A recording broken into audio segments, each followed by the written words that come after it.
Добро вечер. Вонредна политичка анализа на емисијата во Центар. Вторник, некаде околу 22 часот и 30 минути толку. Често кажувам политички анализи изминатите 20-25 дена, како да сум ставен на детектор за лаги, па вие нешто прашувате, јас нешто одговарам, нешто реплицирам, објаснам јавност и така натаму и така натаму.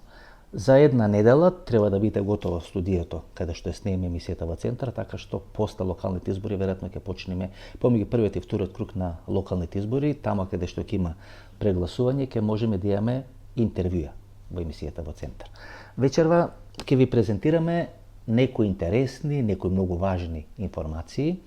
Може би тие информации требаше да ги емитувам или да го објаснам и во изминатите 10-12 месеци, меѓутоа јас го имам тоа чувство дека секоја политичка анализа треба да продолжува таму кај што застанала претходната политичка анализа по некој принцип на лесковачки воз.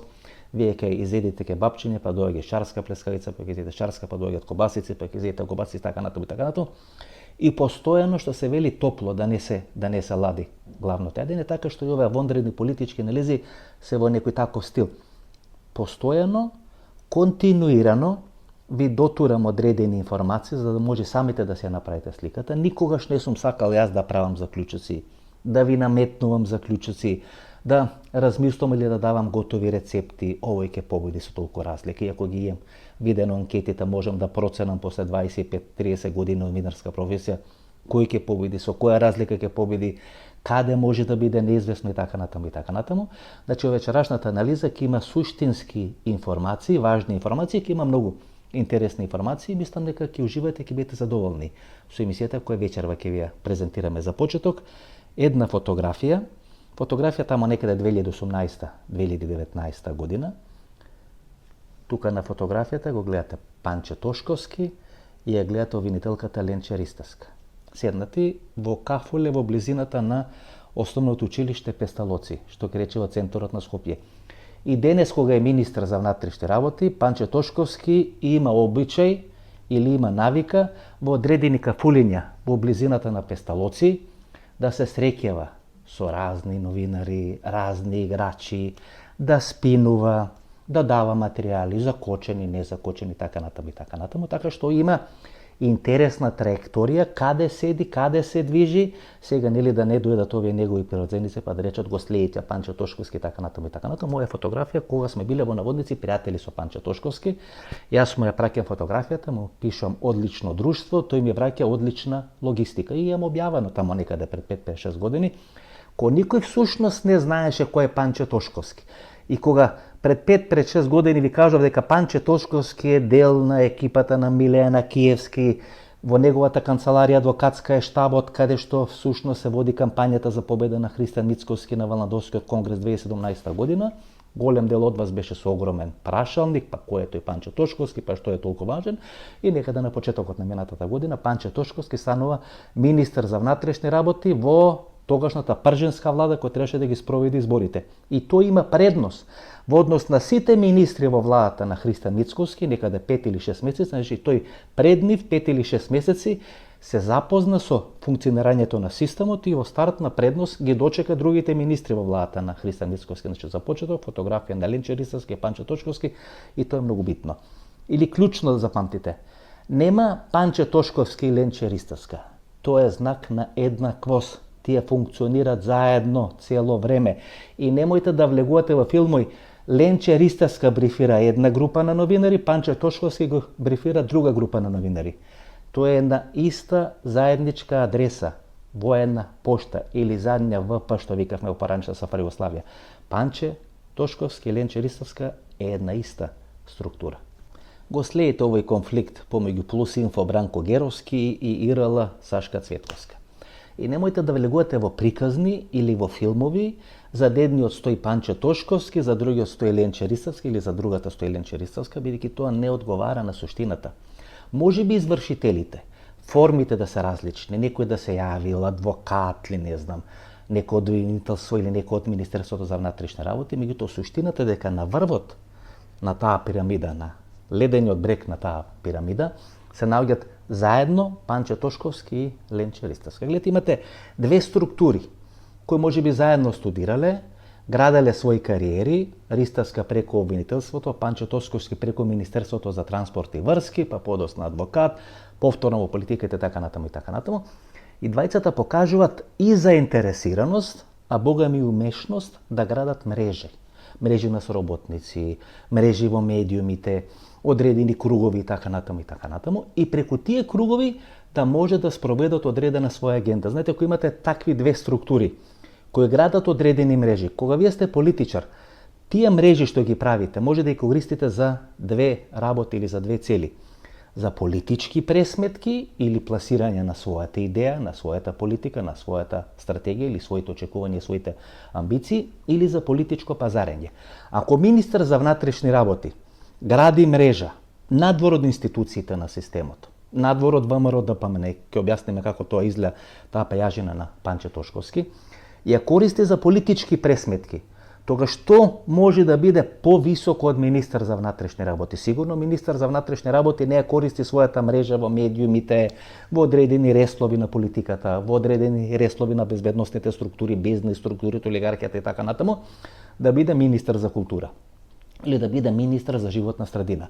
Министар за внатрешни работи кога гради мрежа и сака да ја користи таа мрежа, Панче Тошковски очигледно сака да ја користи таа мрежа, тогаш таа мрежа може да ја користи да биде нешто повеќе од министар за внатрешни работи. Што може да биде нешто повеќе од министар за внатрешни работи? Може да биде премиер, лидер на некоја партија, кандидат за претседател, значи само нафрлам одредени опции или одредени можности.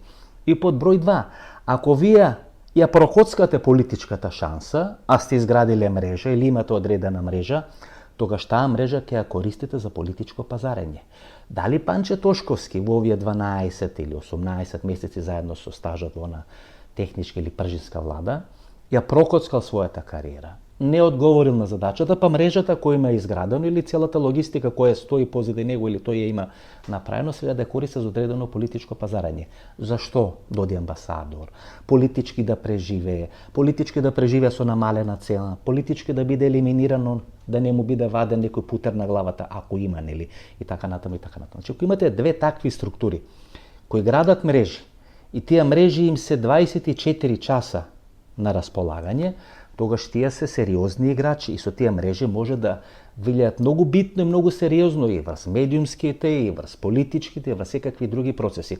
Така што овој двоец со или без кормилар, бидејќи ако имат кормилар, тогаш тој кормилар е многу високо во структурата на Република Македонија, да не речам длабоката држа во Република Македонија, тогаш ще се тие сериозен играч кој битно влие на сите процеси во државата. 30 години градам кариера и за мене во таа кариера не е битно кој дава информација. Кој играчот што дава информација. Не знам дали се сеќавате, кога бевме деца, нели, кажувавме одреден виц, општински курир мој Состојан, опкур мој Стој. Може би општински курир да ги дава информациите. На Плюс Инфо, на ИРЛ, на емисија во Центар, значи тоа е тотално небитно. За да може да ги анализирате процесите, бидејќи јас правам анализа, не правам истражување. Вие треба да процените за кого или на кого му одговара тоа да биде направено. Вие во оној билјар систем или карамбол систем, кога едно топче удира друго топче, па тоа топче удира трето топче, па тоа трето топче удира четврто топче, може на крај на вистина некој адвокат или некој вработен во обвинителство или некој вработен во Министерство за внатрешни работи да ја заврши во наводници прљавиот дел на задачата или на работата, но клучно е кога ќе биде објавена одредена информација, кој има корист од таа информација. Според мојата анализа, корист од овој тип на информација, овој тип на конфликт има Панче Тошковски. Бидејќи кариерата на Панче Тошковски е на раскрсница. Може да остане министар за внатрешни работи, може да биде сменет, може да биде унапреден, може да биде пуштен низ вода, може да биде пратен на масата. Значи, се наоѓа со голем знак на прашални кариерата на Панче Тошковски. Влегоа во одреден процес, се вратија, колку што можем да видам, владеачката партија не сака тамо да таласа, не сака да отвара одредени работи или да препакува одредени работи, одредени пакети и веројатно тоа ќе се решава после локалните избори. Може да се реши, меѓутоа знаете, гледајќи го начинот на функционирање на Христијан Мицковски, тој не ги решава проблемите, туку ги става под маса проблемите и ми излега од проблемите сега на површина. немат контрола на безбедносниот дел и на владата и околу владата. Министерот за внатрешни работи е клучен во обезбедување на тој сегмент и кога вие немате како ВМРО ДПМН контрола на безбедносниот сегмент, тогаш вие не знаете, не можете да функционирате, бидејќи иманентно во срцевината на функционирањето на ВМРО ДПМН вие да имате контрола на Министерството за внатрешни работи или врз безбедносните структури во Република Македонија. Иначе имате две структури, два колеги, два мокни медиуми плюс Инфо Бранко Геровски и РЛ Сашка Цветковска. Мокни структури стојат и за едните, мокни структури не мислам само на политички, мислам на финансиски, олигархиски, меѓународна заедница и така натаму стојат и за другите. И влегува во одреден конфликт. Кога два играчи од тој тип, кои се како жижалици за нова година, брзо пламнуваат, се караат со секој што нешто ќе ги спомни, ќе влезат во конфликт и нема да го продолжат конфликтот, туку вчера како со нож е пресечен, како со нож топал нож кога сечете путер е пресечен тој конфликт, тоа покажува дека некој друг го контролира конфликтот, а не тие две структури, бидејќи ако тие две структури го контролираа конфликтот, тогаш конфликтот ќе траеше до недоглед, па ќе беше како перпетум мобиле, еден текст, па реакција на тој текст, па реакција на тој текст и така натаму и така натаму. Во оној момент кога некој оценил дека работата е завршена или дека работата изгледа надвор од контрола, го прекинува конфликтот. Може и ќе се обнови за неколку дена во зависност нели колку пердувите кои се фрлени од таа перница која е скината и пуштена да паѓат на земја, дале или не дале одредени ефекти, направиле или не направиле одредена штета. Меѓутоа, тоа што го нарекува Иван Величковски, а тоа сум го употребил во некој емисија, меѓутоа го презел после Иван Величковски, Живалјевич новинари. Тие Живалјевич новинари или таа групација на Живалјевич новинари, Живалјевич е она нестрикна фигурина од српското БИА структура, која беше фатена на 27 април во оние настани во македонскиот парламент, кога таа групација на Живалјевич новинари, контролирани од Живалјевич групацијата, ќе влези во одреден конфликт, ќе престани да фрла или да дотура бензин на тој конфликт, тоа значи дека некој смета дека тоа треба да биде контролирано, дека пораката е испратена од една, втора, трета страна, тука има повеќе страни.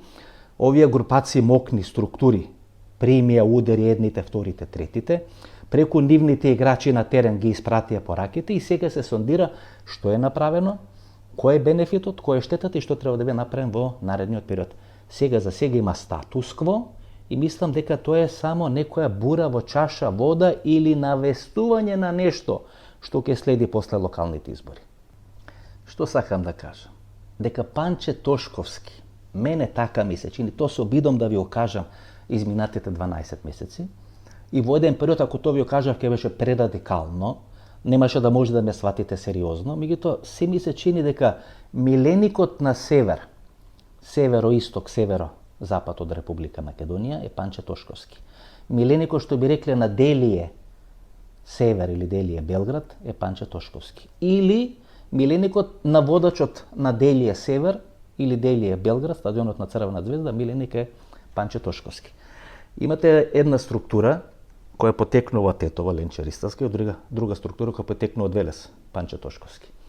Два исклучително битни и интересни градови во Република Македонија, Тетово и Лјупчо Коцевски, јавниот обвинител. Значи на цела структура северо-западно, северо-источно која гравитира.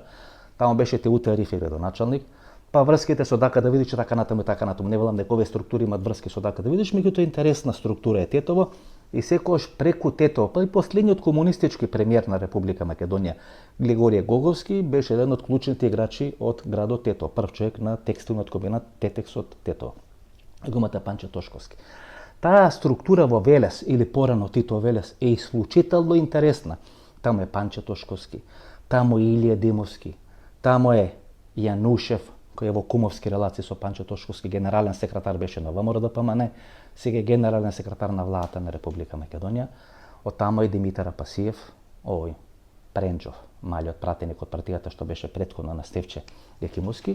И мислам дека ќе биде многу интересно да ги прашате овие Соросови структури, а еден од овие кои се замешани во овој конфликт околу стенограмите или транскриптите од истрагата во Кочени, беше долги години близок до Соросовите структури.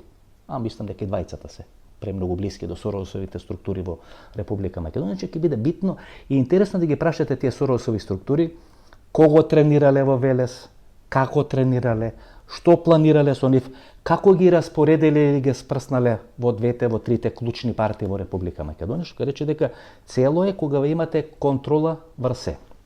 Кога анализирате Панче Тошковски, мене ми се чини дека во моментов, во дел на олигархијата, во дел на северо-запад структурите, да не речам српскиот свет, тука на Балканскиот полуостров, е многу помокен од Христијан Мицковски. Дали тоа ќе го капитализира? Дали ќе го користи, дали нема да го користи, дали му има истечено рокот на трајање, ќе видиме после локалните избори во Република Македонија. Меѓутоа, тој ја има таа логистика, плюс одредена олигархиска логистика во Република Македонија. Знаете, кога ќе кажете вие олигархиска структура, олигарх не значи богат.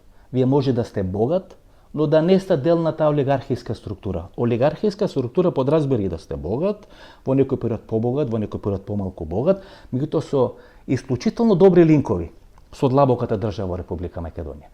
И ако вие седните да анализирате, на пример, кој ги има добиено првите фри шопови во Република Македонија, на северната граница, на источната граница, на оној дел јужна граница кон Гевгелија, кон Грција, па дури оној дел на границата кон Република Албанија, вие тамо ќе најдете интересни имиња. Ние прво што ќе речеме братот на Љубомир Фрчковски, па не знам ќе речеме сопругот на Гордана Селеновска Давко, па ќе речеме Јордан Орце Камчев, меѓутоа тамо ќе најдете играчи кои имале фришопови кои се блиски на Пелистрка, во различни собственички структури, можеби со различни имиња, но блиски на Пелистрка.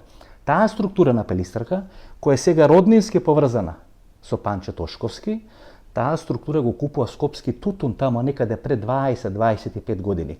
Овие киости што постоја низ главниот град на Република Македонија и помалите градови во Република Македонија, една структура беше под контрола на Панде Колемишевски, чите и на НИП Нова Македонија, втората структура беше под контрола на Тутун. Во еден временски период, тамо некаде 96, 97, 98 година, беа распишени лиценци за игри на среќа, лото и така натаму. Значи не само лотарија на Македонија, туку може и други фирми да конкурират за добивање на такви лиценци. Не ги добива тие лиценци лотарија на Македонија, тој почетокот на крајот на Драголјуб Ласов, големиот Дражо Драголјуб Лазов, како прв човек на лотарија на Македонија, подоцна Фершпет на Штерој Неков ја купува лотарија на Македонија. Мислам дека седиштето на компанијата Фершпет е токму во зградата на старата лотарија на Македонија. Фирмата под контрола на Тутун, чите дел на екипата на Пелистрка, ги добива лиценците за организирање на игри на среќа и тие ги организира на Македонската радио и телевизија. Човекот кој во име на владата, чите во име на Министерството за финансии, им ја подпишува лиценцата е Драголјуб Арсовски. Кога Хари Костов оди и станува министер за внатрешни работи, него начело на Комерцијална банка го заменува Драголјуб Арсовски. Кога Хари Костов си дава оставка на премиерската функција, Драголјуб Арсовски не сака да се повлече челната позиција на Комерцијална банка, иако му било нудено да биде професор на Скопскиот економски факултет и така натаму, и оди во ТТК банка. Дали е се уште директор, не знам, меѓутоа гледате како се поврзува целата таа структура. Хари Костов, кога е во најголем ек процесот околу купување на Пелистрка, кога битолчани излегуваат и протестираат на улиците кој ќе ја купи, како ќе купи, дали ќе биде приватизирана, дали ќе биде продадена една или на ова структура која е сега целе и Дејан Пелистрка, тогаш трпи огромни критики, трпи огромни штети, меѓутоа успева да го спроведи целиот тој процес, иако е министер за внатрешни работи, што сам да кажа. Целата ова структура е толку мокна, толку ја контролира државата во изминатите 34 години. Со такви линкови во безбедносни структури, во медиуми, финансии, врски меѓународни, северо-западни, северо-источни, така натаму, што таа структура во еден момент е посилна од владата на Република Македонија. Ако Панче Тошковски е милениче на таа структура, тогаш таа структура може да му помогне, ако сака на Панче Тошковски да излези неоштетен од целата ова драмолетка која се случува сега, и уште повеќе може и да напредува во структурите кои се под нивна контрола.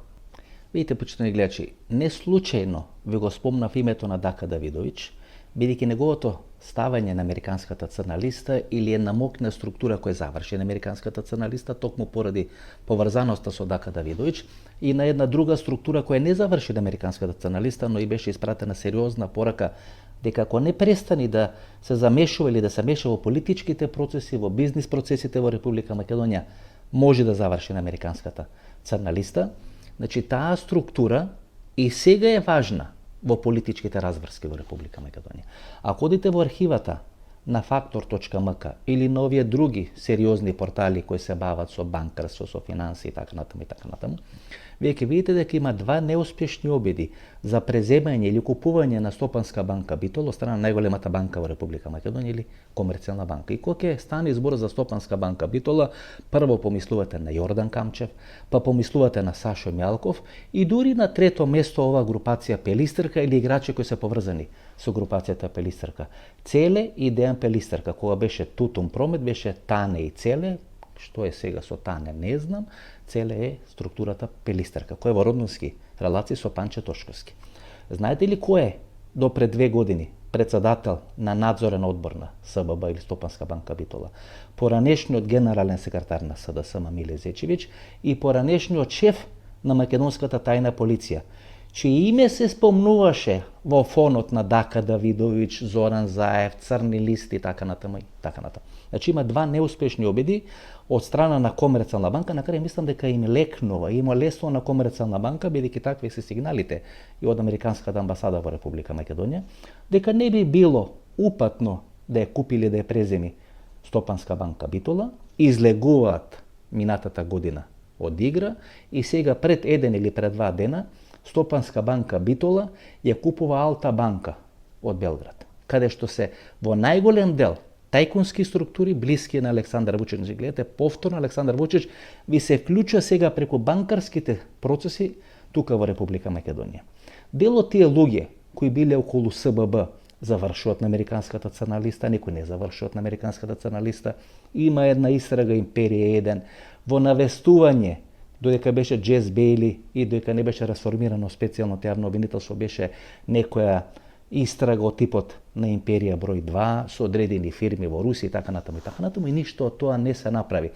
Структурата или суштината на укинување на специјално јавно обвинителство беше да бидат прекинати сите тие истраги и да не може основното или регуларното јавно обвинителство во Република Македонија да ги преземи тие случаи. Тоа беше главната битка тамо некаде пред 4-5 години, каде што мокни адвокатски структури, тогаш на битни позиции во структурата на ВМРО-ДПМН, правна, статутарна комисија и така натаму ги водат тие правни процеси позади тогаш најголемата опозицијска партија во Република Македонија. Кога таа структура, СББ, Миле Зечевиќ и Панче Тошковски е поврзан преку таа структура со Миле Зечевиќ, дури луѓето кои ги познаваат велат дека нивните односи се на ниво брат-брате, таа структура на Миле Зечевиќ сега очигледно работи за Панче Тошковски. Секога се шпекулираше дека структурите на Миле Зечевиќ од Црна Гора, структурите на Миле Зечевиќ во Србија се многу битни во политичките процеси тука во Република Македонија, а Миле Зечевиќ сигурно немал тамо стекнато пријатели од одење по библиотеки, по театри, по опери и така натаму, туку на некое друго политичко и безбедносно ниво. Ко таа мокна структура на Миле Зечевиќ плюс ова олигархиска структура, плюс Делие Север или водачот на Делие Север ќе ставите позади Панче Тошковски, тогаш тоа е една молотова структура која може да има битен ефект на политичките разврски во Република Македонија. И ајде се да ставиме панделката. Пред 2 месеци излегува ничим изазвам, што би рекле србите, Александар Вучич, и вели тука ни протестират 1 година за 15 жртви во Нови Сад, а има 60 и повеќе од 60 жртви во Кочини во Македонија. Во Нови Сад драмата, рушењето на железничката, односно автобуската станица, нема човечки фактор, нема човечка грешка, но во Кочини Македонија има очигледно човечки фактор и човечка грешка. И овие структури под контрола на Христијан Мицковски, првенствено на социјалните мрежи, читај на Facebook, почнуваат хајка против Александар Вучич. Излегува Александар Вучич, што ќе рече Делие Север, Североисток, Северозапад, српски свет во Република Македонија. Сетете се како овој што беше порано министер за полиција во владата на Република Српска, беше дочекан тука од Панче Тошковски, па тој сам кажа што разговарале со Панче Тошковски, дека Панче Тошковски му рекол ние сме браќа, па имаме заедничка историја, па имаме заеднички цркви, па седеа тамо во некаква феличита атмосфера, ги снима, па тие гледа така со некој замаглен поглед во иднината, во црквите и во ова црковно богатство во Република Македонија. Кога таа структура ќе застане за Панчо Тошковски, тоа е една исклучително сериозна структура.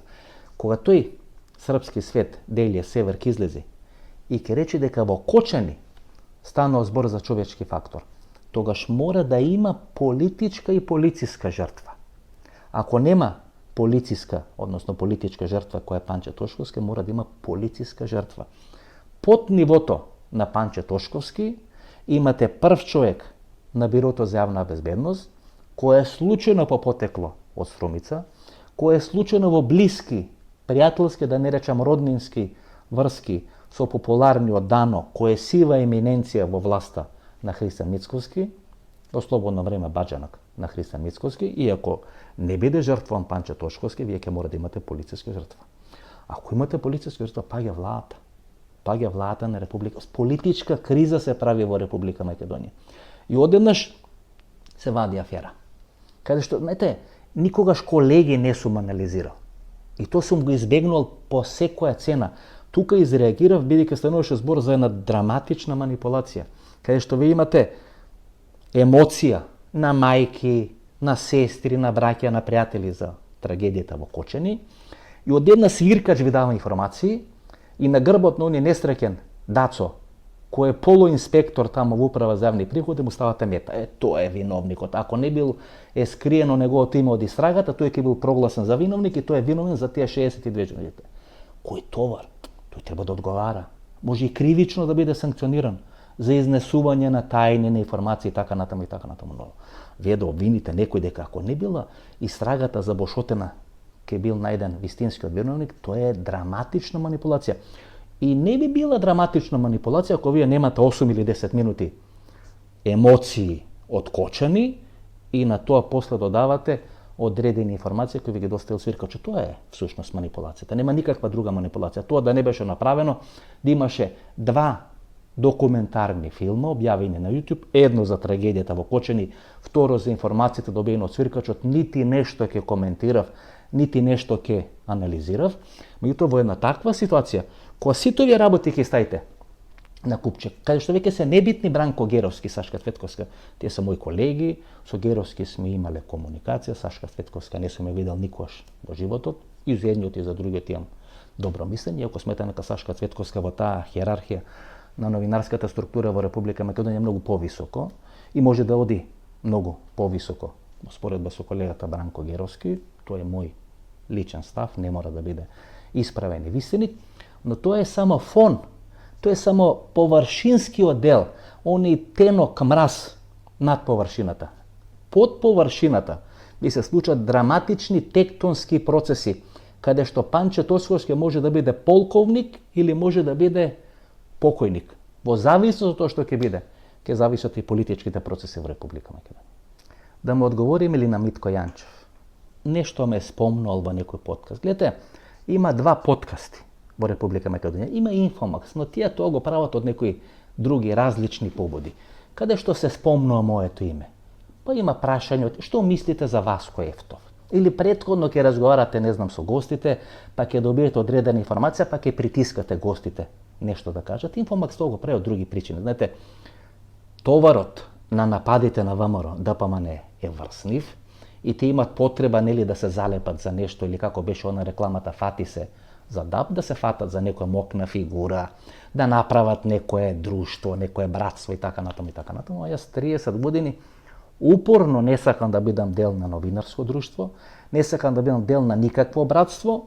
Тоа што го правам сам се борам против едни, други, втори, трети, четврти, некогаш помалку, некогаш повеќе успешни, така натаму и така натаму.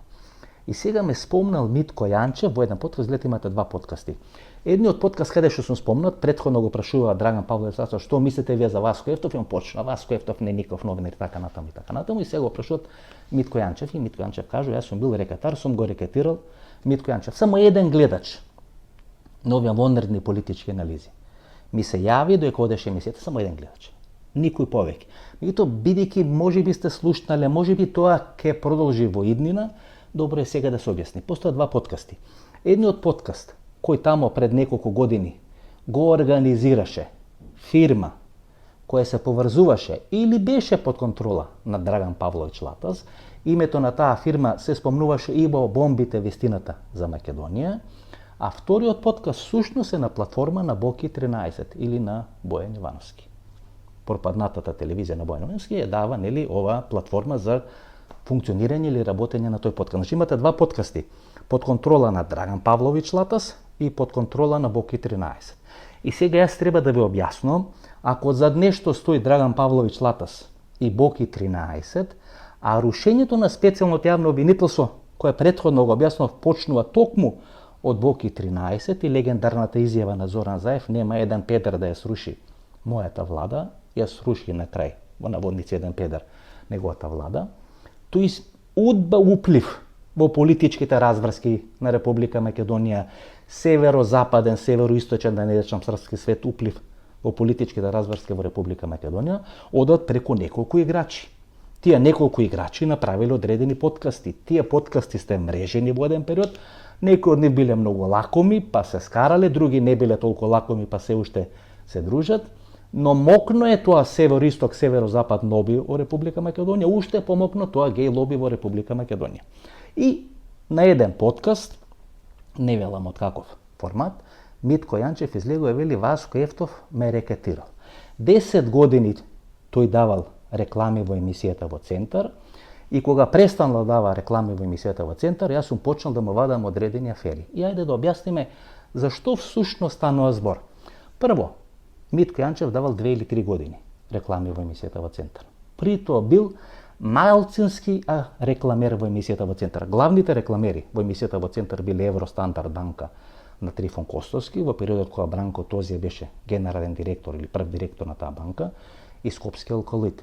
Па доаѓаше Фершпет, кога емисијата се снимаше во хотелот Александар Палас, тогаш директор на хотелот Александар Палас е овој некрунисен крал на олигархијата во Република Македонија, Бранко Азевски, тој е директор на Александар Палас. Ние го снимаме емисијата во Центар 98-9 2000 година, пред војната 2001 година во Александар Палас.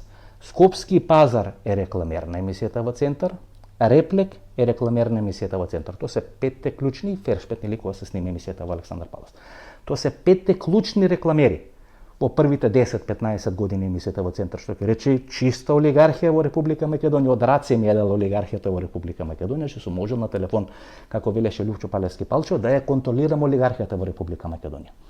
И со сите нив сум прекинал соработка од една или друга причина во пријателска атмосфера. Со Евростандард банка на Трифон Костовски продолжи соработката уште една година по заменување на Бранко Тозија, кога видов дека им се јават одредени проблеми, се прекина соработката. Например, јас сум близок пријател со Благој Механџиски од Зегин и тоа пријателство трае бидејќи нема никаква финансиска соработка. Никогаш ниту сум побарал, ниту сум добил реклама од Зегин. Гледате, кога јас правам рекламна соработка, тоа го правам на основа да не може да се влијае на работењето на емисијата во Центар, бидејќи ако може да се влијае на работењето на емисијата во Центар, тогаш тоа не е реклама, туку тогаш е тоа купување на време, простор или мир во рамки на емисијата во Центар. Скопски алколит бил главен спонзор на емисијата во Центар до 2017 година. 2017 година, после овие настани на 27 април, имаме одредена средба со првиот човек или директорот за маркетинг на Скопски алколит, кој случајно е побратим на Христијан Мицковски, Душко Марковски, чие име се спомнуваше како потенцијален прв човек на Агенцијата за национална безбедност, или сега ако се спојат Агенцијата за разузнавање и Агенцијата за национална безбедност, името на Душко Марковски се спомнува како можен прв човек на таа агенција, каде што бев замолен, ако може да се зголеми обемот на рекламирање, значи парите кои се дават од алколит за емисијата во Центар, но барем еден краток период, бидејќи е турбулентно 27 април така натаму, да престане да се појавува рекламата на алколит на програмата на емисијата во Центар. И тоа беше одбиено. Иако сум јас повеќе од 10-15 години бев куќен пријател со семејството Мукетови. Секоја недела во 15 часот со покојниот Трајчо Мукетов ние сме гледали италијанско првенство кај него дома. Погледнете ги фотографиите кога е комеморацијата на Трајчо Мукетов во Скопски алколит, сопругата на Трајчо Мукетов седи во средината, од едната страна е неговиот син Живко Мукетов, од другата страна сум јас. Бидејќи чувствував или оценив дека е тоа покажување не почитување кон мене. Вие да ми давате пари јас да зимам пари и да не ве рекламирам, јас се прекинав. Не само рекламата, ја прекинав комуникацијата со семејството Мукетов. И кога вие ќе ме прашате зошто не комуницирам, па тоа е поради, според мене, еклантантно покажување непочитување. Па јас не сум соработал тамо за да добиам пари, сум соработал со нив бидејќи сум ги сметал дека сме блиски и дека сме фамилиарни пријатели. Кога тоа прекинува, јас прекинувам да комуницирам. 3 години пола збор не се кажува за семејството Мукетови. До короната 2020 година, ако се сеќавате кога е короната 2020 година, тамо некаде март-април 2020 година, има најава дека мокните фармацеутски компании во Република Македонија, поради новите околности, отежнатото финансиско работење, размислуваат да ја зголема цената на лековите. Тогаш излегов, реков, како не ви е срам? Па вие печалите на грбот на овој народ. И кога на овој народ му е тешко со короната, вие сакате дополнително товар да ставите на неговиот грб со поскапи лекови. Излезе Живко Мукетов, кај Мишко Иванов имаше интервју на ТВ24 и даде донација од 200.000 евра. Почна, браво, Васко Евтов, како ти со твоето кажување ги натера олигарсите да платат за короната. Народот не мора да плаќа поскапи лекови. Само да кажам дека, кога вие соработувате со некој, тогаш развијате пријателски односи.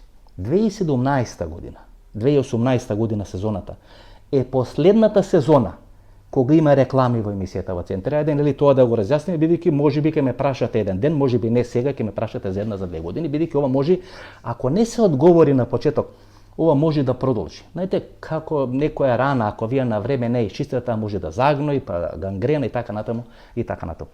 Последна сезона на емисијата во Центар, во која има реклами, е 2017-2018 година. Гледате, сега има тука малце некоја дискрепанца, бидејќи телевизиска сезона почнува септември 2017, завршува тама некаде јуни 2018 година, меѓутоа рекламните сезони почнат јануари 2018, завршуваат јануари, односно декември 2018 година. Така што можеби до крајот некаде се провлекуваат некои реклами, можеби до крајот на 2018 година. Април месец, мај месец 2018 година, станувам генерален директор на Скопската телевизија Алфа. За да бидам генерален директор на телевизија Алфа, јас морам да добијам лиценца од Агенцијата за аудиовизуелни услуги. За да добијам лиценца од Агенцијата за аудиовизуелни услуги, јас морам или да ја поклонам, или да ја продадам, или да ја згаснам фирмата Продукција Евтов, преку која се реализираше емисијата во Центар. Како директор на Скопска Алфа, јас ја давам про боно емисијата во Центар на телевизија Алфа. Нема реклами. По завршување на таа сезона, веќе некаде есента 2019 година, јас емисијата емитувам единствено на YouTube. Нема мои реклами во емисијата во Центар. Овие реклами кои вие ги гледате се исклучиво реклами на YouTube. Јас од тие реклами добивам одреден процент, тоа е сразмерно на некој договор со YouTube, бидејќи јас на секој 10-15 дена имам конференцијски врски со структурите на YouTube во Даблин, разменуваме мислење, гледаме како тоа да се подобри, бидејќи сум дел од овие пионери на YouTube сцената тука во Република Македонија. Меѓутоа нема мои реклами. Знаете како се прават рекламите пред секоја емисија? Тамо некаде 15 минути пред 22 часот има рекламери кои сакаат да се рекламираат во емисијата во Центар. YouTube тоа го сондира врз база дали луѓето се дома, колку има присутни во тој момент на YouTube, колку чека да почне емисијата, така натаму. Се прави цената на една секунда реклама во емисијата во Центар, се стават реклами, тој кола се дели. Меѓутоа нема домашни реклами, нема мои реклами, бидејќи нема мои реклами, јас не сум можел да го уценувам господинот или да го рекетирам господинот Митканче, бидејќи не ми требало реклами. Тој имал 3 години реклами, последната година, која е всушност неплатена година на негово рекламирање во емисијата во Центар, а ја секој со Митко Јанчев разговарам во присуство на сведоци, му го знам точно карактерот и во присуство на сведоци ги договараме сите тие работи. Направена е реклама, тоа е они джингл кога е во Центар се менува во кожувчанка кога со чаша вода нешто се истори, него направивме тоа одлично. Изгледаше и тој беше еден полугенерален спонзор тогаш на емисијата во Центар. Бидејќи јас ја згаснувам фирмата ја менува дејноста, не е веќе за продукција, телевизиско новинарство и така натаму. Стано некој сосема друга продадена е таа фирма. Јас не можам да го испоштувам договорот со кожувчанка. Значи вие имате реклами и за да не плаќате ДДВ како што е, правите нови фактури во моментот кога ќе бидат платени старите фактури. И кога ќе бидат платени старите фактури од претходната сезона, тогаш праќате фактури од новата сезона. Бидејќи од претходната сезона не беа платени фактури, не беа испратени по Жувчанка нови фактури. Јас гаснувам фирмата, одам кај Митко Јанчев и му велам, господин Јанчев, кога ќе имам нова фирма или во некои други услови, ќе ми исплатите рекламата која се е направила, а не ви е испратено одредени фактури. И тоа трае 3 или 4 години, со присуство на 2 сведоци, еден е Филип Петровски, можете и да го прашате. Ние се договараме начин како тоа да биде направено, тоа не се реализира. На крај се слушаме пред 3 години, му велам, ако можеш парите кои ги должиш на емисијата во центар, да ги дадиш во некои училишта за деца без родители, овие домови за деца без родители, барем да видат некаков ефект. Целата сума која должиш на емисијата во центар, исплати ја тамо. И немаме никаква комуникација. Имаме комуникација, лани сум го прашал дали ќе биде министер во владата на Христијан Мицкоски, дали ќе има нешто во наводници за частење, ако стане министер, нема и така натаму. Тоа е целата комуникација со Митко Јанчев. Пред 9 месеци, кога се отвараше овој ски центар или детско одмаралиште во Михајлово, или како се нарекува тој нов ски центар на Кожув, упорно ме бараше, јас не сакав. Додам така што прекинате целата комуникација. Вие се опоставувате прашањето, зошто некој од ништо се обидува да направи нешто? Знаете, јас бев во дилема дали воопшто да објаснувам зашо станува збор. Објаснувам бидејќи пред неколку години од страна на Лјупчо Палевски Палчо, од страна на Миленко Неделковски, имаше една слична хајка, дека јас како директор на Алфа сум префрлал пари на мојата фирма за емисијата во центар, дека сум бил фатен од јавното обвинителство за борба против организиран криминал, дека пријавата ми била ставена во фиока и дека со таа пријава ме уценували, затоа сум ги сменил моите политички и секакви други стојалишта. И тоа траеше до оној момент дека Вилма Русковска не беше гостин во емисијата во центар, кога се уште беше јавен обвинител за борба против организираниот криминал, кога беше изгазена во емисијата, не можеше врата да најде, и тогаш они рекоа, чека, како може овој на кој му ја чуваат во фиока пријавата, така да ја гази јавната обвинителка, која му ја чува во фиока пријавата. Што е суштината? Значи има емисија во центар. И вие како директор или управител со неограничени властувања може да дадете средства на таа емисија. И тука нема кривично дело. Како некој ќе ве гони кога вие како управител давате средства, не давате државни средства, давате средства на фирмата или давате средства на телевизијата. Значи можат акционерите на таа телевизија да покренат одредена постапка против управителот со неограничени властувања. Тоа е подброј, значи нема кривично дело. Има емисија што ќе рече дека нема перење на пари. Подброј 2. Нема пари за емисијата во центар. Емисијата во центар се дава про боно на фреквенциите на телевизија Алфа. И подброј 3. Нема моја фирма. За да станам генерален директор на телевизија Алфа, морам да ја згаснам фирмата, за да може Агенцијата за аудиовизуелни услуги да ми даде лиценца да бидам управител на дадена фирма. И кога имате такво мноштво на шпекулации, на афери, лажни вести, фейк вести, вие мора да одговорите. Не одговарате на секоја фрлена перница, одговарате на купче, за да може да испратите одредена порака. Телевизија Алфа во мој мандат 2 години ги има зголемено годишно своите приходи за 38%. Погледнете дали некоја друга телевизија ги има зголемено тие своји приходи за 38%.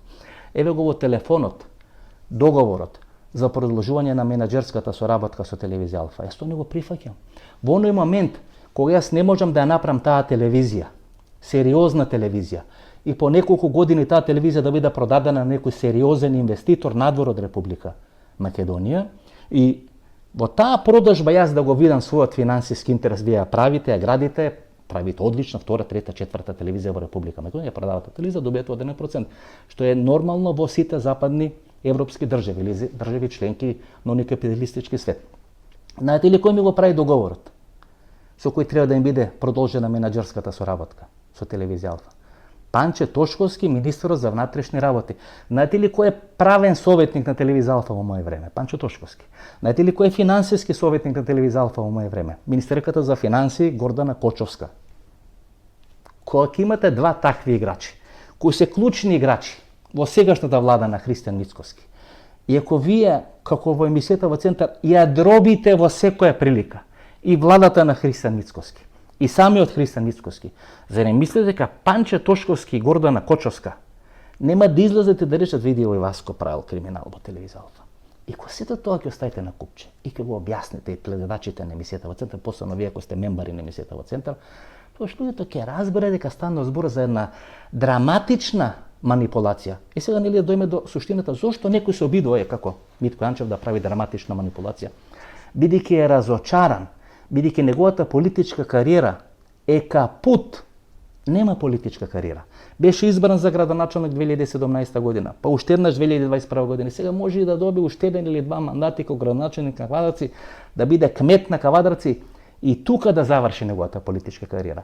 Ако тој се надеваше дека може да направи реприза на сценариото на Зоран Заев, да биде градоначалник на Струмица, како градоначалник на Струмица да направи одредена база па да дојде на чело на СДСМ, Митко Јанчев дојде на чело на ВМРО-ДПМН, тоа не се реализираше.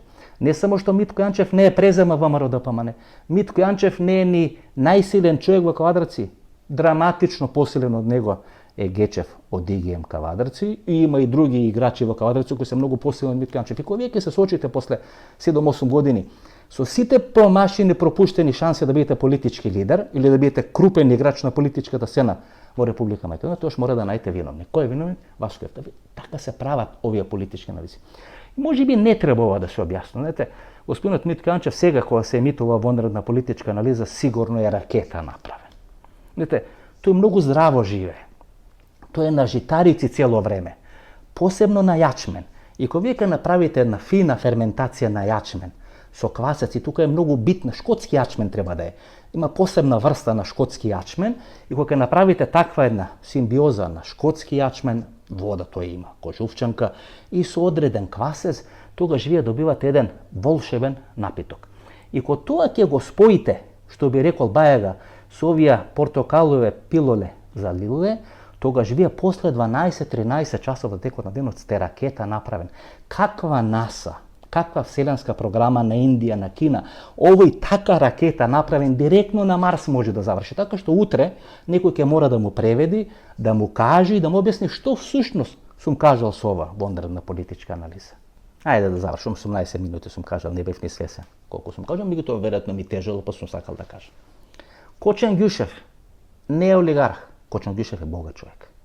Кочан Ѓушев кој требаше да биде контролиран од Христијан Мицковски 2014-2015 година, а почнува да биде и треба да биде контролиран кога станува крупен играч на таа ЕФТ групација и така натаму и така натаму, тој е повешт и наместо да биде контролиран, тој почна да го контролира Христијан Мицковски. Тој почна да го контролира Зоран Заев и кога ставен на американската цена листа, Зоран Заев наспроти американските интереси во Република Македонија излегува и ничим изазван или изазван почна да го брани Кочан Ѓушев, да се спротивстава на американската администрација, дека тој бил еден од најдобрите министри, дека добро работел во неговата влада и така натаму и така натаму.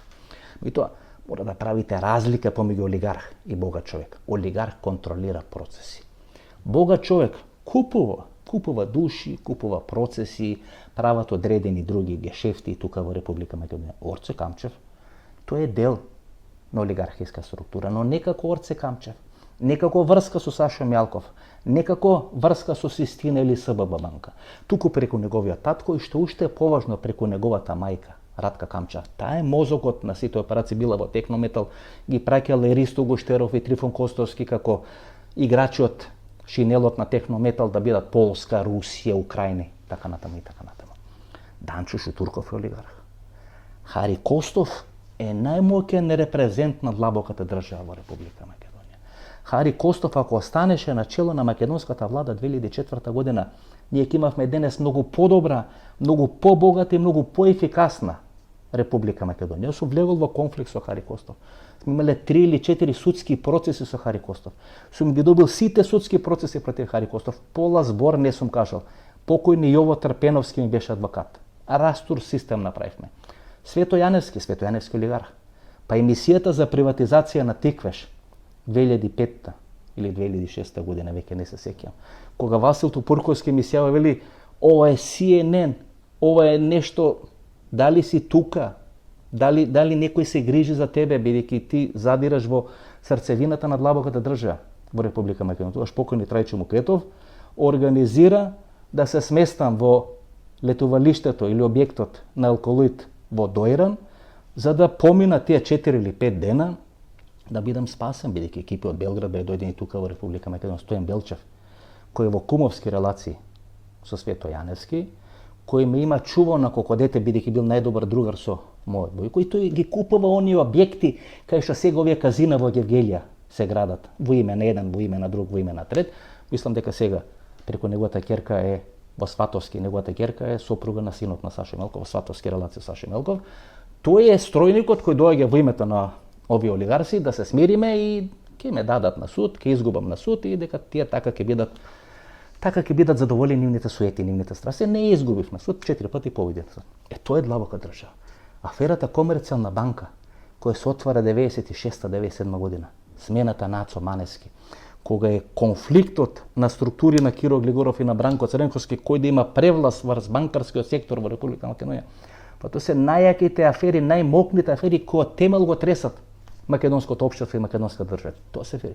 Па конфликт со Хари Коста, по објави на насловна страна на Дневник, па мој телефон, па до пред неколку, истиот телефон, не го менувам својот телефон, до пред неколку години разни будали во 3 сат на Сабале, 4 на Сабале ќе ви се јават и така натаму и така натаму. При тоа, Или Илиовски, кој е вториот директор на Комерцијална банка, еден од 3-4 мои блиски пријатели кои се во бизнисот. И никогаш не ја прекинувам таа комуникација. Значи, ние се караме, се кавгаме, се судиме, се тужиме, но со тие кои ви се пријатели, ви останувате пријатели. Јас имам многу мал круг на пријатели. Но тие што ми се пријатели, ги чувам како зеница во окото, се до оној момент дека не почувствувам дека се некоректни кон мене, дека не зна да го почитува тоа претпоставка, е прекината соработката со Скопски округ. Гледате, две имења ви спомнам, Мукетов и Камчев, тоа се драматично мокни семејства. Повеќе од 100-150 години се драматично мокни семејства. Јас сум бил пријател со Трајчо Мукетов, меѓутоа, знаете, јас секогаш сум го доживувал како дел на таа структура, како дел на таа длабока држава во Република Македонија. Секогаш јасно ја поставувате границата. Не одите ни лево ни десно, бидејќи ако одите лево или десно како по оној јаже над провалија, паѓате во самата провалија, значи морате многу внимателно да чекорите и да газите. Или како велеше Лјупчо Палевски Палчо, јас сум бил човекот кој контролира олигархијата. Може еден ке излези, ке има можност да кажи, а овие кои го слуша нели на тие нивни седенки, сеанси кај што тој објаснуваше кој е што и како во Република Македонија, им кажуваше дека во име на Бранко Цренковски сум ја контролирал олигархијата во Република Македонија. Нит сум ја контролирал, нит ми паѓало на памет, па уште помалку во име на Бранко Цренковски да сум ги правил или сите тие процеси. Зашто ова ви кажам? Па имате право да ја знаете вистината. Да не слушате од разни ајдамаци, одредени информации.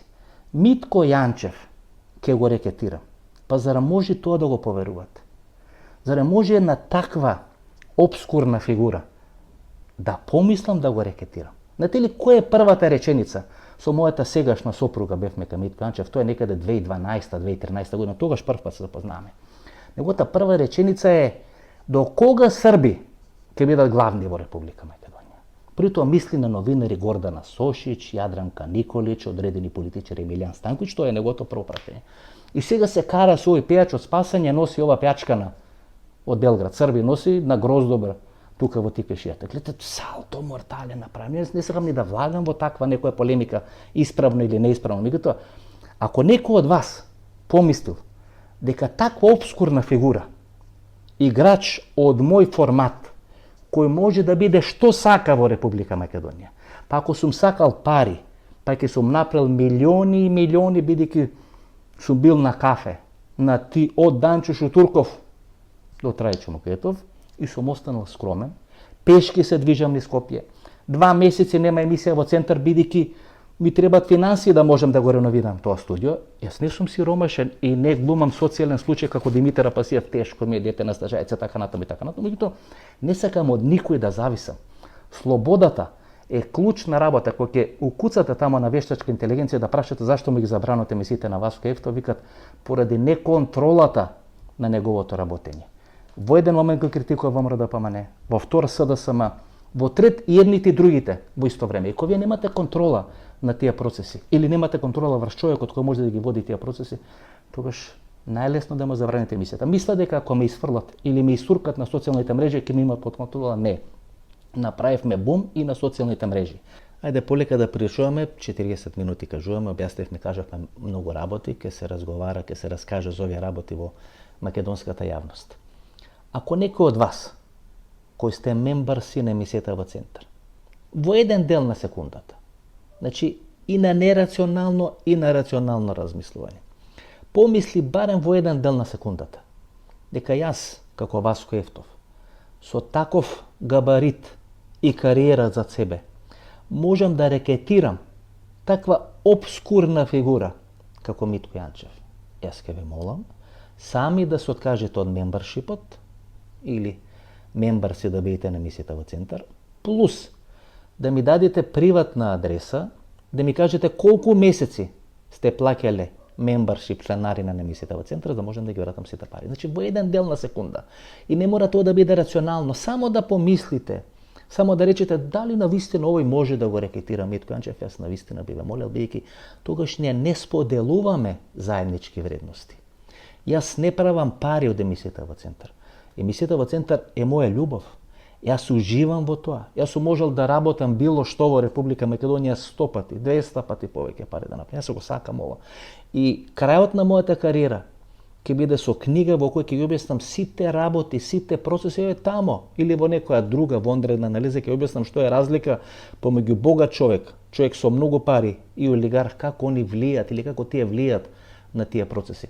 Знаете ли кој беше пред Панче Тошковски правен играч во телевизија Алфа? Сериоза Марков. Знаете ли кој беше пред министерката за финансии Гордана Кочовска финансиски субјект, прокурист во телевизија Алфа? Чичкото на Сериоза Марков. Тој е круг, кумовски круг околу Сашо Мелков. Значи, вие можете ли да предпоставите со какви структури Мијалков, претходниот директор, сопругата вработена во Грчка амбасада, Штелио Јанаков и така натаму. Тоа е све расчистено. Како е расчистено? Така како што правам во текот на мојата кариера 30 години. Расчистувам со тоа што сметам дека може да пречи на процесот и инвестирам во нешто што може да го влечи или да го води процесот напред. И како Јосип Броз Тито, секогаш во наводници и пријателите сум ги држал блиску, а непријателите сум ги држал уште поблиску. Така се избрани правните и финансиски советници, така натаму и така натаму. И со такви резултати, 38% 2018 и 2019 година, зголемена добивка или приходи на телевизија Алфа, и тоа го имате во извештајот на Агенцијата за аудиовизуелни услуги. Јас ке за заинатам, ке ме фати инате, ке се кандидирам за генерален директор на Македонската радио телевизија, ако нема шанси нели да поминам, иако тамо е правен криминал и тамо треба да се расчистува во наредниот период. Така што ова јас имам да ви го кажам. Имам да ви го кажам, бидејќи сметам дека вие како мембарси на емисијата во Центар имате право тоа да го знаете. И ако некој од вас, како што ви реков, во еден дел на секундата помисли дека може би тоа што го говорам и не е така, и дека може играч од мој формат да рекетира така обскурна фигура, тогаш ние немаме лепак, немаме допирна точка врз база на што би можеле да го продолжиме нашето другарување во овие вонредни политички анализи. Плюс уште едно да кажам на крај, сосема за крај. Гледате, кога овие вонредни анализи ќе ги објавам за сите гледачи, а тие гледачи изминатите 1, 2, 2,5 години во наводници се трујат со овие национални телевизии, информативни програми, други подкасти и така натаму и така натаму. И овие тези кои се кажат во овие вонредни анализи ќе дојдат до нивните уши, тоа е шокантно за нив. Тие останале во некој процес тамо пред 2, 3, 4, 5 години, не напредуваат, не слушаат нови, не добиваат нови информации, не размислуваат, значи не се ресетирани за времето кое доаѓа, останале тамо некаде во минатиот или во пред минатиот век. И тогаш и јас самиот сваќам колку и јас со вас, а и вие со мене растиме се овие вонредни политички анализи. Ако дојде некоја обскурна фигура да ме обвини за рекетарство, а некој од вас да помисли, тогаш тука е најдобро да го прекинеме тоа наше заедничко дружење. Ова беше нашата вечерашна вонредна анализа. Се надевам дека ќе имам сила некаде четврток, петок, мала политичка анализа пред локалните избори, бидејќи толку анализи јам кажено во овие 20 дена што се како на детектора на лаги да ме имат стајано. Така што може ќе се дружиме четврток, петок, еви студиото треба да биде готово, па тамо она наредна недела кога доаѓа 19 октомври, ќе имаме, односно не 19 октомври се изборите, ама некаде 26 октомври ќе имаме и интервју во емисијата во Центар, и така официјално би ја започнале новата телевизиска YouTube сезона 2025-2026 година. До четврток, петок и до недела, пријатно вечер Македонија, каде и да си.